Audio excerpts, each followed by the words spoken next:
What's up guys, and welcome back to another episode on Petroled, and welcome to the first episode of a new mini-series I'm going to do called the V8 Club, where I'm going to try and drive as many different V8 engine cars as I can. And we're going to start this episode with my friend's beautiful Maserati Gran Turismo S that you can see behind me, and he only charged me a bacon sandwich to borrow it for a few hours, so thank you very much, Tom. So why don't we get into the car, go for a drive, and I'll tell you all of the cool features and what I love and hate about this car.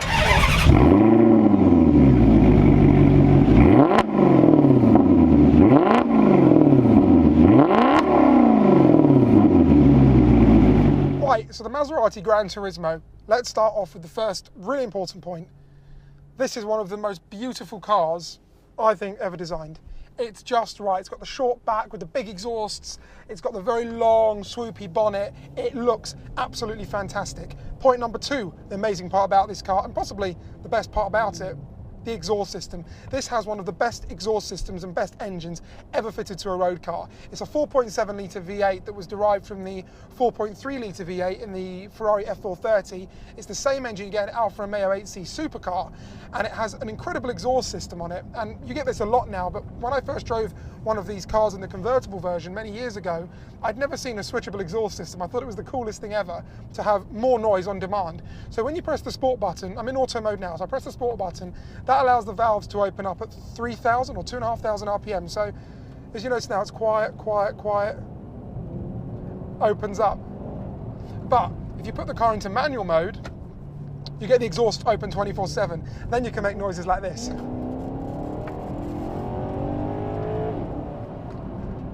It sounds absolutely epic. I mean, not many V8s bellow like this. You know, the C63 I had, that was an angry noise. The Ferrari F355 in the last video, that was a screaming noise, but this bellows like a V12 in a Ferrari. It actually bellows, just a little bit deeper noise. Phenomenal, phenomenal noise. And from the outside, this thing sounds even more epic. Check this out.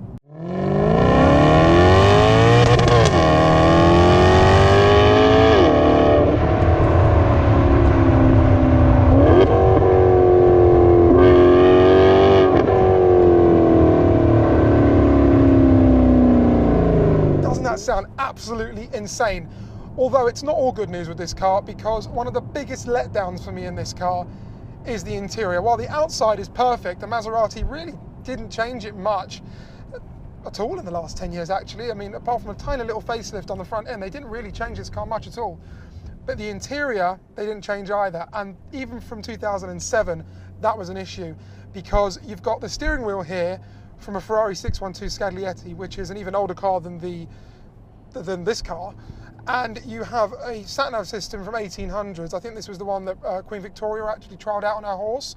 The gearbox is pretty slow even in sport mode. If I drop 2 gears now into second, I rev up, I pull the pedal, now it changes gear. It's not very fast compared to something like my Alfa Romeo 4C or you know, even a 430. You know, the gearboxes are much better on them. But saying that, actually, let's jump back to the interior, because we'll go to performance in a minute. The interior, it does let the car down. Now, the new one that was released last year had a brand new infotainment system, a sort of new design in the center console, and that looks fantastic. I think that's one of the best cars on sale today, and the value of it as well. I think it's about £120,000, which might sound like a lot, but to get a decent 4-seater GT car, you know, the only real Italian name or prestigious name that you can get one from is Ferrari, and that's was the California T, now the Portofino, and those cars push nearly 200 grand, and they don't have the kind of presence that a Maserati has. A Maserati has this sort of classy presence to it. When you drive around, people don't think you're a knob, they think you're a classy bloke, and that's where a lot of the appeal for this car comes through. It's a classy car.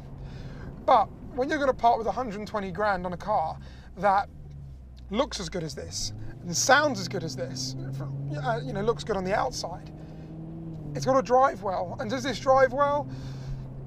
Yes and no. Yes, in the fact that you'd want to drive this down to France. You'd want to drive this down all the way through the Riviera, because it's so comfortable. When you turn the exhaust off, it's very, very quiet. It's a proper road runner. It literally eats the miles for breakfast, lunch, dinner, and midnight snack. But when you put your foot down, you kind of get all the noise and all the drama, but it doesn't it doesn't really pull that fast. There's not much, I don't know whether it's a lack of torque. I mean, it's got about 450-ish horsepower. So I don't know whether it's a lack of torque or a lack of power. I mean, the car weighs nearly 2 tons, so it's extremely heavy. But like I said, it kind of lacks the power of a Ferrari or something a little bit more nimble. But going back, saying that, I spoke to a Maserati salesman a few years ago, and he said to me, you know, Maseratis, they're not supposed to be all out and out supercars. They are owned by the same company that owns Ferrari, Fiat. Fiat own Ferrari, Alfa Romeo, Maserati. And he said, Fiat don't want Maseratis competing with Ferraris on performance levels. It's just not going to happen. Like, the Audi R8 is always that little bit slower than a Lamborghini, because the Lamborghini Huracan, because otherwise who would want to buy the Lamborghini? So he described it to me as Maserati is 80% luxury, 20% performance, whereas Ferrari is 80% performance and 20% luxury. And when you think about it in those terms, the car starts to make a lot more sense. Now, I did mention that I'd driven the older car before, which was the Gran Cabrio, which is the same car as this, but with the roof chopped off. Now, I've said before in my videos, when you chop the roof off a car, you lose the rigidity in the chassis, so it's not as good a drive. But when I drove those, I didn't really understand what rigidity in the chassis meant, because I hadn't driven a lot of performance cars at that point, so to me it was the best thing ever. After driving a lot more performance cars, I can see such a difference between this one and the convertible version. I'm not saying this is a great handling car, because it's extremely big and it's extremely heavy. But the difference between the convertible and this is night and day, because what this does feel is a lot more nimble, and it gives you a lot more confidence when you're taking it around the corners. So right here, I'm just putting my foot down, I'm taking the corners really, really nicely, and I got a lot more confidence. Yes, I said it does feel heavy. Would I want to start drifting this around the corners? No, because I don't think I could control it. Maybe that's because I'm a terrible driver. Maybe that's because the car's not particularly good at handling. But then again, I'm going to jump back. It's to what the salesman said. This is 80% luxury and 20% performance. Is this a quick car? Yes, 0 to 60 is just under 5 seconds. That's a sports car. Does it sound good like a sports car? 100%. It sounds better than most supercars. Does it have the sports car looks? Yes.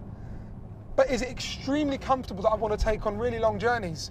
Yes. And when you think about all of those things together, it makes this car one hell of a machine. I wish they changed the interior sooner and made it more updated, but they finally did it last year. It's made the car a completely different animal. This one, I must say, it's a beautiful colour scheme. It's sort of got a dark grey on the outside with this. I think it's Sabia leather interior. It's sort of just off-white tanny colour. It's absolutely stunning. Really, really stunning car. And like I said before, it's absolutely gorgeous to look at. People react to it so well when they see it. They take pictures, they want to talk to you about it. And I've noticed at junctions as well, when you get to a junction in a Maserati, people let you through and they give you sort of thumbs up hand gestures. When you're in a Ferrari, no matter what Ferrari it is, you get certain fingers in the middle of the hand being stuck up you. Stuck up you? No, stuck up at you. Stuck up at you. Definitely not stuck up you.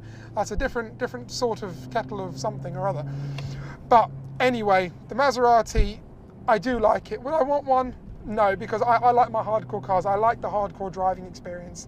That's why I bought the Alfa Romeo 4C. And to be honest, you can pick one of these up for a similar price range to a 4C now. But as a GT car, if my friend said to me that lent this to me, would I rather take this down to the south of France than my Alfa? Yep, I would. Purely because I'd get a numb buttocks after being in the Alfa for that long. But Maserati Gran Turismo, absolutely fantastic car. And I hope you really, really enjoyed this video, because I enjoy making it. I love driving all these different cars. And I hope this was a good starter to the V8 series. In the next one, I'm not sure what it's going to be yet, but it's either going to be a C63, a Bentley Azure, or maybe we'll get the Ferrari 430 out. That would be a really, really cool video to see, because that is my favourite car of all time. So, like I said, I hope you enjoyed the video. Remember to give it a thumbs up, which is a like. Remember to comment with your feedback. That's very important. And also subscribe to the channel. And I'll see you next time. Take care, guys. Yeah.